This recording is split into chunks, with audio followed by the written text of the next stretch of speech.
자, 오늘 하나님께서 주신 말씀으로 믿고 우리 사도행전 2장 말씀을 한번 21장 말씀을 한번 보도록 하겠습니다. 저도 크레이지하지만 여러분도 크레이지한 것 같아요.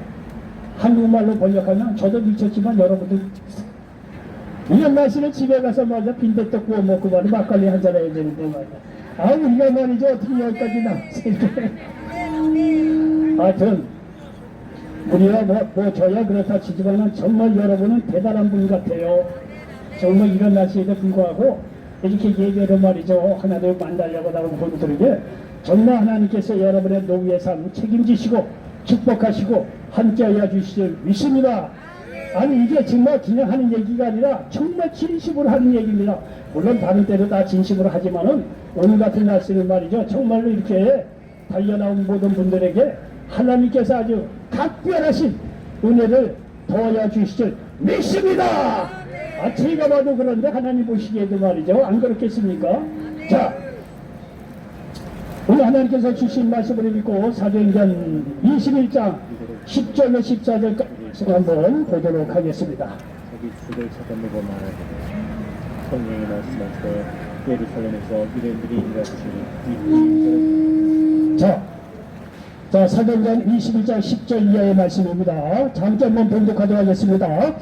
여러 머물러 있더니 아가도라 하는 한 선지자가 유대로부터 내려와 우리에게 와서 바울의 띠를 가져다가 자기 수족을 잡아내고 말하기를 성령이 말씀하시되 예루살렘에서 유대인들이 이같이 이 띠 인전을 결박하여 이방인의 손에 넘겨주리라 하거늘 우리가 그 말을 듣고 그곳 사람들과 더불어 바울에게 예루살렘으로 올라가지 말라 권하니 바울이 대답하되 여러분이 어찌하여 내 마음을 상하게 하느냐.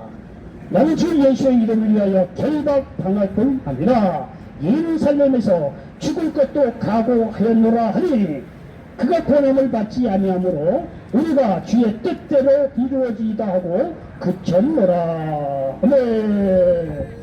자 우리 전사하고 계신 분들과 예수님의 이름으로 사랑하고 축복합니다. 인사 좀 나누시기 바랍니다. 자 저기 예수님의 이름으로 사랑하고 축복합니다. 인사 좀 나누시기 바랍니다. 지나가는 사람이 다 미쳤다고 할 거예요. 저 양반들은 저렇게 이렇게 바람 피고 날씨가 저렇대 말이야. 어떻게 말이야 저렇게 와서 말이지 하나님 말씀 듣겠다고 하는지 말이지. 아 정말로 제가 보기에도 그런데 하나님께서 말이야 각별하신 은혜로 오늘은 말이야 특별히 각별하신 은혜로 하나님께서 함께하여 주시길 믿습니다. 자 저는 사도행전 21장 10절로 14절 말씀을 배경으로서 한번 따라서 해보시기 바랍니다. 사명이 운명을 이긴다.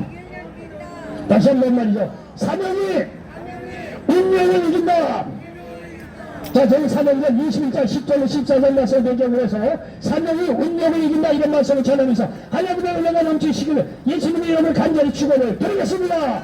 여러분이 하나님으로부터 사명을 받은 사람은요 아무리 어려운 일이 있더라도 그 고난의 운명을 이기고 사명을 감당할 수 있도록 하나님께 힘을 더해준다는 사실을 믿으시기 바랍니다.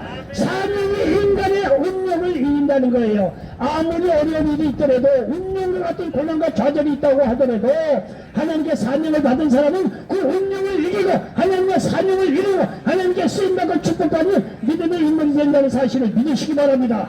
여러분 창세기 37장에도 우리가 너무나 잘 아는 요셉의 이야기가 나옵니다. 요셉은요 자기 아버지에게 굉장히 사랑을 많이 받던 그런 인물이었습니다. 그 시기로 만나며 형들의 시기로 애굽의 노예로 팔려갔다는 거 아니에요. 여러분요 우리가 요셉의 이야기를 전후자를 다 알기 때문에 이게 감동이 없을런지 모르지만 우리가 말이죠 예를 들어서 요셉의 이야기를 처음 듣는다고 생각할 때 야 요셉이 말이죠 애굽의 노예로 팔려갔다 그 망나라 애굽에 팔려갔다 그러면 그 인생은 끝난 거 아니냐 이게 너무 당연한 거 아니겠어요? 애굽의 17세 소년으로 애굽의 노예로 팔려갔구나. 아 그러면 뭐 애굽의 노예로 팔려갔으니 이 요셉의 운명은 정해진 거예요. 노예로 살다가 노예로 죽을 수밖에 없는 것이 이 요셉의 운명이었다니까요. 여러분 그렇지 않겠습니까? 요셉이 애굽에 들어서 아는 사람도 없고 빽도 없는데 뭐 노예도 하고 너로 팔려가는데 그거 뭐 인생 불장난저 뻔한 거 아니겠습니까? 그런데 말이죠. 우리가 요셉이 말이죠. 그렇게 그 운명을 노예로 팔려갔으니까 노예로 평생 살다가 그대로 죽을 줄 아는 운명인 줄 알았더니 요셉이라는 사람이 말이죠. 그 운명을 말이죠. 하나님의 사명으로 받았다는 거예요. 내가 노예로 팔려갔지만은요. 장차 남자 애굽에 가서 수많은 사람을 구해내는 일에 쓰임받은 믿음의 인물이 된다는 것을 이 요셉은 마저 기도 가운데 알았다는 거예요. 자기에게 그 사명이 있었기 때문에 애굽의 노예로 팔려서 노예로 죽을 수밖에 없는 처참한 자기 운명이었지만 여러분요 그런 사명을 알았던 요셉이기 때문에 어떤 유혹이 있고 죽을 위기가 왔다는 하나님의 뜻대로 살아갔다는 사실을 믿으시기 바랍니다. 그래서 30세 애굽의 총리가 돼서 굶주려서 죽어가는 자기 가족을 이스라엘을 일단 자기 가족을 말이죠 애굽에 불러들이고 애굽뿐만 아니라 애굽 주에 있는 수많은 사람을 요셉이 살렸다는 사실을 믿으시기 바랍니다. 여러분 보십시오. 10분째 소년은 죽을 수밖에 없는 그런 운명인데 그 운명을 하나님께 주신 사명으로 이겼다는 사실을 믿으시기 바랍니다. 오늘도 여러분 예수님 없다고 한다면 다 죽을 운명이에요. 그렇고 그런 거지. 인생이 볼 게 뭐 있습니까? 여러분 다 살아봤잖아요. 인생이 대단한 줄 알았더니 60, 70, 80년 대단하게 개뿔 여러분 죽음밖에 없어요. 솔직한 얘기로 운명이에요. 그러나 예수 그리스도를 믿는 자들에게 하나님께서 영생을 주시고 구원을 주시고 축복을 주시고 천국을 예배에 놓으셨다는 사실을 믿으시기 바랍니다. 죽을 운명이 우리인데 예수 그리스도를 믿음으로 말미암고 축복으로 여러분이 죽을 운명을 이기고 영생 구원 축복을 받았다는 사실을 믿으시기 바랍니다. 여러분의 모세는 말이죠. 살인죄로 말미암아 미디안 광야로 도망갑니다. 그러면 살인죄로 미디안 광야로 도망갔으니 모세가 맞아 옛날에 애굽의 왕자로 살았더라 다 소용없어요. 사람을 죽여갖고 미디안 광야로 도망갔으니 그의 인생 볼 게 뭐가 있냐 이거예요. 그럼요 이제는 더 이상 미디안 광야로 숨어 지낼 수밖에 없는 그런 운명이었어요. 그러나 모세는 말이죠 미디안 광야로 도망갔지만 거기에 철저하게 자기를 낮추고 하나님을 의지하는 법을 배웠다는 거 아니에요. 그때가 돼서 말이죠 40년의 미디안 광야 생활을 지나고 나서 하나님께서 그를 지명해서 출애굽의 지도자로 불렀다는 거 아니에요. 여러분요 미디안 광야로 살인자가 돼서 도망간 모세에게 누가 미래가 있다고 예언할 수 있겠냐 이거예요. 그러나 하나님께서 이제 모세는 40년 전에 정말 자기를 낮추고 하나님 의지하는 법을 배우게 하고 나서 모세는 만약 출애굽의 지도자로 하나님께서 사용해 주셨다는 사실을 믿으시기 바랍니다. 그 역시도 사명의 그의 운명을 이겨낸 인물이라는 사실을 믿으시기 바랍니다. 여러분이 오늘 본문 보니까 사도 바울도 마찬가지예요. 사명으로 운명을 이겨냈다고 말씀하고 있습니다. 사도 바울은요 예수님을 만나고 나서 그 유명한 세계 선전 여행을 3차례나 합니다. 물론 그 이후에도 4차례 5차례 또 이렇게 했다고 또 이렇게 후일에 또 이야기한 사람들 있습니다. 어쨌든 간에 사도 바울이 오늘 성경 위에 본문을 이렇게 배경으로 보면 사도 바울은요 3번에 걸쳐서 세계 선전 여행을 하고 이제는요 이스라엘로 돌아옵니다. 이스라엘로 돌아와서 이스라엘의 그 지중해하고 연안에 있는 가이사라라고 하는 해안 도시에 도착을 합니다. 그 가이사라에서 이제 해안 도시에 도착해서 며칠 후면 예루살렘으로 올라갈 그런 상황이에요. 그런데 이렇게 가이사라에 도착을 해서 보니까 며칠 지나고 나서 보니까 오늘 본문에서 하는 얘기가 뭐냐는 말이죠. 여기 보십시오. 여러 날 머물러 있더니 아가보라 하는 선지자가 유대로부터 내려와서 하는 말이 바울의 띠를 가져다가 이때 인자가 예루살렘에 가면 잡혀서 죽는다는 거예요. 그렇게 이해한 것이 오늘 본문 내용이에요. 그러니까 누가 봐도 말이죠. 사도 바울이 이제 예루살렘에 가면은 그 잡혀가지고 유대인의 손에 잡혀서 이방인의 성령에서 결국 죽게 될 것이 그의 운명이라는 거예요. 그런데 사도 바울은 뭐라고 하면 나는 예수의 영광을 위해서 예수님의 영광을 하나님의 영광을 위해서 내 예루살렘에 죽어도 좋다는 거예요. 이렇게 해서 사도 바울이 말이죠 이렇게 여기서 이 가이사라에서 며칠 지난 뒤에 예루살렘으로 가게 됩니다. 그런데 여러분요 예루살렘에 가지만은 실제적으로 예언한 그대로 유대인들이 말이죠 로마 군인들에게 넘깁니다. 그래서 이 사도 바울은 말이죠 죄인 아닌 죄인의 모습으로 로마로 압송되어 갑니다. 로마로 압송되어서 감옥에 갇히게 되죠. 근데 감옥에 갇히는 속에서도 그를 찾아온 사람에게 복음을 전하고 후에는 말이죠. 사도 바울이 풀려납니다. 풀려나서 로마를 복음화시키고 나중에는 저 스페인까지 복음을 전하고 그 후에 여러 군데서 복음을 더 전했다고 말씀하고 있습니다. 여러분 보십시오. 이 선지자가 와서 당신은 예루살렘에 가면 잡혀 죽을 거라고 예언하는지 모르지만요, 어떻게 보면 그게 사도 바울의 운명일 수가 있어요. 잡혀져 죽는 것이. 그러나 사도 바울은 내가 하나님께 주신 사명이 있기 때문에 죽어도 좋다는 거예요. 여러분 화투 칠 때 못 먹으면 고하며요. 점수가 많이 따면은요. 여러분요, 좀 표현이 좀 뭐하지만요, 여러분 믿음으로 사도 바울은 자 죽어도 곧 가겠다는 거예요. 예루살렘에 가겠다는 거예요. 나는 사명이 있기 때문에 죽지 않는다는 거예요. 결국은 말이죠, 그렇게 이 아가더라는 사람이 와서 말이죠, 이렇게 뭐 예언을 했을는지 모르지만 죽을 각오로 예루살렘에 갔지만 결국은 말이죠, 주인으로 로마로 가지만 살아나서 나중에는 더 세계 선교 여행을 한 것을 볼 수가 있습니다. 사도 바울도 이렇게 사명으로 말미암아 자기의 운명을 이겨낸 믿음의 인무한 사실을 믿으시기를 바랍니다. 여러분요, 이 얘기는요, 이게요, 성경 속에 나오는 얘기, 이 사람들만 하는 것이 아니라 오늘날 여러분이 앉아있는 여러분에게도 동일하게 하나님께서 은혜를 더하여 준다는 사실을 믿으시기 바랍니다. 여러분에게도 말이죠, 고난이 있다면 사명으로 받아들이시기를 바랍니다. 여러분, 고난이 있다면 자신의 한계를 깨닫고 하나님의 의지하는 법을 배우시기 바랍니다.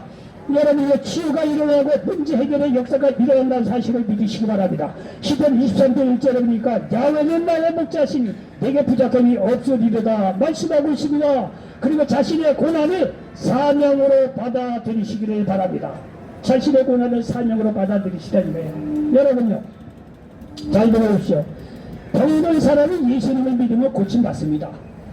그런데요, 이 사람의 사명이 뭐냐면 도시락 싸들고 병든 자에게 쫓아다니면서 당신도 예수 믿어, 나처럼 고침받아. 자기는요, 병으로 만나면 예수님 믿어 병을 고침받았다는 이런 게 있어요. 고난 가운데 예수를 만나서 말이죠, 이 고침받은 그런 게 은혜가 있다는 거예요. 그럼 이 사람의 사명이 뭐냐면요, 자기가 똑같이 병으로 고생하는 사람이요, 도시락 싸들고 다니면서 그 얘기한다니까요. 당신도 예수 믿어라, 이게 교회 나오라, 이게 예수님 믿으면 당신 막 병 치료진다. 그게 그의 사명이 되는 거예요. 여러분, 제 말이 맞죠? 그 사람에게 병이라는 고난이요, 사명으로 바뀌어지는 거예요. 이게 믿음 안에서 보면요, 고난이니 이런 운명은요, 사명을 이기지 못합니다. 사명이 있으면 어떤 고난도 말이죠, 운명도 이긴다는 사실을 믿으시기를 바랍니다. 마가복음 16장 18절에 보니까 병든 사람에게 소망이죠, 나오니라 말씀하고 있습니다. 병든 자뿐이 계세요. 가난한 사람이 예수를 믿으면 부유해집니다. 하나님께 축복해 주세요. 그럼 그 사람의 사명은 뭐냐면요, 가난한 사람을 물질로 돕는 것이 그의 사명입니다. 여러분, 뭐 방송국에서 아마 EBS인가 그런 것 같아요. 그 서장원 이제 MC가 나와서 이렇게 하는 프로그램이 백만장자에 대한 프로가 나와요. 여러분들 보신 적 있을 거예요. 거기를 보면 말이죠, 이 백만장자의 삶, 사업 이런 거를 따라가면서 이게 다 찍어서 방송을 해요. 근데 거기 공통점이 있습니다. 공통점이 뭐냐면 백만장자를 보면 다 하나같이 한 번씩 사업에 다 말아먹었던 사람이에요. 정말 유지까지 갔던 가난을 겪었던 사람이에요. 사업하다 다 말아먹은 사람이에요. 그런데 그거를 듣고 일어서 갖고 사업에 성공을 해서 아주 부유한 사람이 된 사람들을 이제 취재를 한 거예요. 근데 이 사람들이 공통점이 또 하나 있는 게 뭐냐면 말이죠, 성공하고 난 뒤에 어려운 삶을 겪더라는 거예요. 아주 그게 공통점이에요. 물론 이제 텔레비 성격상 뭐 공익적인 의미도 있으니까 그런 백만장자만 뽑아서 방송을 하는 거겠지만서도 아주 EBS인가 그래요. 거기서 백만장자 보면 다 하나같이 말이야 사변만 하고 가난해 그런 거를 겪고 나서 성공을 하고 난 뒤에 아주 대성공을 했어요. 그러고 난 뒤에 아주 공통점이 가난한 사람을 돕는 그 공통점이 있더라는 거예요. 여러분요, 이 사람들은요, 실패해서 가난을 겪어본 사람이라서 어려운 이웃을 돕는 것을 사명으로 삼고 있다는 거예요. 여러분요, 예수님 믿는 사람이라고 한다면 더더군다나 이런 일이 말이죠, 더욱 말이죠, 힘있게 일어난다는 사실을 믿으시기를 바랍니다. 여기 사도행전 4장을 한번 보겠습니다. 사도행전 4장에 이렇게 기록해 놓은 것을 볼 수가 있습니다. 사도행전 4장 32절 이하의 말씀을 보니까 믿는 무리가 한 마음과 한 뜻이 되어 모든 물건을 서로 통용하고 자기 재물을 조금이라도 자기 것으로 하는 이가 하나도 없더라. 사도들이 큰 권능으로 주 예수의 부활을 증언하니 우리가 큰 은혜를 받아 그 중에 가난한 사람이 없으니 이는 밭과 집 있는 자들이 팔아 그 탄 것을 값을 가져다가 사도들을 따라 뺏기며 그들이 각 사람의 필요를 따라 나누어 줍니다. 여러분요, 이 전통이요 거의 300여 년간 지속이 됐대요. 기독교가 로마의 국교로 되면서 이것이 많이 약화됐는데 지금도 세계 곳곳에서요 정말 믿음의 순수한 사람들이 이러한 역할을 가난한 사람을 돕고 말자 베푸는 그런 사역을 하고 있다는 사실을 기억하시길 바랍니다. 여러분의 삶에 의미였던 사람이 예수님을 믿어서 의미를 찾게 돼 있어요. 그러면 그 사람의 사명은요 의미 없이 살아가는 사람들에게 예수님을 믿어서 삶의 의미를 찾게 해주는 것이 그의 사명이 된다는 사실을 믿으시기 바랍니다. 요한복음 4장 3절에 수가서는요 남편 5번 바꿔주고 6번째 남편하고 사는 여자 아니 된 등장합니다. 또 예수님께서 다 거두다니냐고 예수님께서 사마리아 수가서 울먹거려서 그 여인을 만나주셨다는 거 아니에요. 너 뭐라 이거야. 남편 5번 바꿔치고 6번째 남편하고 대충 살고 그렇다 이거야. 네 문제로 맨날 세상 물을 먹으면 목마르니와 내가 주는 물을 먹는 자는 영원토록 솟아나는 선물이 된다는 거예요. 이 말 한마디에 사마리아 수가 성전이 변화받고 그 여인은 한 일이 뭡니까? 온통 내방리에 다니면서 우리가 그렇게 찾던 메시아가 예수님 이분이 아니냐 이렇게 말이죠. 예수를 전하는 사명자로 바뀌어졌다는 사실을 믿으시길 바랍니다. 여러분 어느적 가정적인 문제로 내적인 상처가 있는 사람이요 예수님을 믿으면 치유받게 됩니다. 그 사람의 사명은 뭐냐면 말이죠. 자기처럼 어느적 가정의 문제로 내면의 상처가 있는 사람에게 복음을 전해서 그 사람들이 치유하는 것이 그 사람의 사명이에요. 기독교에서 내적질 전문가들이 많이 있습니다. 그들이 다 하나같이 뭐냐면 다 가정적인 어떤 내면의 상처를 입었던 사람이에요. 그 예수를 만나서 고침받았거든요. 그러니까 자기의 사명이 그거예요. 내적 어떤 상처가 있는 사람들, 가정적인 문제라든가 내면의 상처 있는 사람을 도시락 싸대고 쫓아다니면서 그 사람을 복음으로 살리고 치유하는 것이 그 사람의 사명이다. 그렇게 고난이 운명이 말이죠. 그렇게 사명으로 바뀌어진다는 사실을 믿으시기 바랍니다. 10편 27편 10절이니까 내 부모는 나를 보냈으나 야외는 나를 영접하시리다 말씀하고 있습니다. 여러분 귀신을 들다가 자유 안 넣었잖아요. 예수를 만나서 그러면 그 사람의 사명이 뭐냐. 귀신들이 이제 도적 싸들고 쫓아다니면서 당신 예수 믿음을 자유케 된다고 말이야 전하는 것이 그의 사명이 된다는 사실을 믿으시기 바랍니다. 인생의 무거운 짐을 고통받았던 사람도 예수님을 만나서 해결받습니다. 그리고 그 사람의 사명이 뭐냐면요 고난이 사명으로 바뀌어져요. 야 내가 예수 믿으니까 모든 무거운 짐 기도하니까 주님께서 해결해 주셨더라. 당신도 예수님 믿어 모든 무거운 짐도 주 앞에 다 너 안해 기도로 안해 주님께서 어떤 짐도 다 해결해 줄 거야. 여러분 그렇게 말이죠 전하는 것이 그의 사명으로 바꿔진다는 사실을 믿으시기 바랍니다. 죽음의 두려움 같던 사람도 예수를 만나면 영생 구원을 얻습니다. 그리고 이런 사람의 사명은 똑같이 죽음의 매의 경로를 탄 사람에게 영생 구원에 대한 확신을 더하여 줄 수 있도록 복음을 전한다는 사실을 믿으시기 바랍니다. 요한복음 3장 16절 하나님 세상을 이처럼 사랑하사 독생자를 주셨는데 이는 전에 믿는 자마다 멸망치 않고 영생을 얻게 하려 하심이라고 말씀하고 있습니다. 자 이제 거의 마지막이 됐습니다. 잘 들어보세요. 지금까지는요 치료를 받았으면 문제를 해결해 줬으면 받았으면 이제 고난이 사명이 돼서 그냥 예수님을 전해야 된다 이렇게 말씀했습니다. 그런데 여러분 한 발자국 더 나가서 내가 다 고침받지 않았지만 문제 해결받지 않았지만 받기도 전에 예수를 믿으면 치료받아 예수를 믿으면 모든 문제를 해결받을 수 있어 이렇게 복음을 전하는 사람이 된다고 한다면 여러분 치료가 더 강하게 급하게 일어날 것이고 하나님께서 또 빠르게 여러분의 문제를 해결해 주신다는 사실을 믿으시기 바랍니다. 이것이 믿음이라는 거예요. 믿음 전례입니다. 오늘 여러분 운명을 만났다면 자신의 한계를 깨닫고 하나님을 의지하시기 바랍니다. 고난이 해결됩니다. 그리고 자신이 겪은 아픔을 사명으로 받아들이시기 바랍니다. 그러면 여러분이 가는 것보다 문제 해결의 역사가 여러분의 개인 가정뿐만이 아니라 여러분이 전한 복음으로 말미암아 주위 사람들에게도 동일한 역사가 임한다는 사실을 믿으시기 바랍니다. 올 한 해 이런 축복도 받고 이런 축복을 전하는 모든 분들 되시기를 예수님의 이름으로 간절히 축원을 드리겠습니다.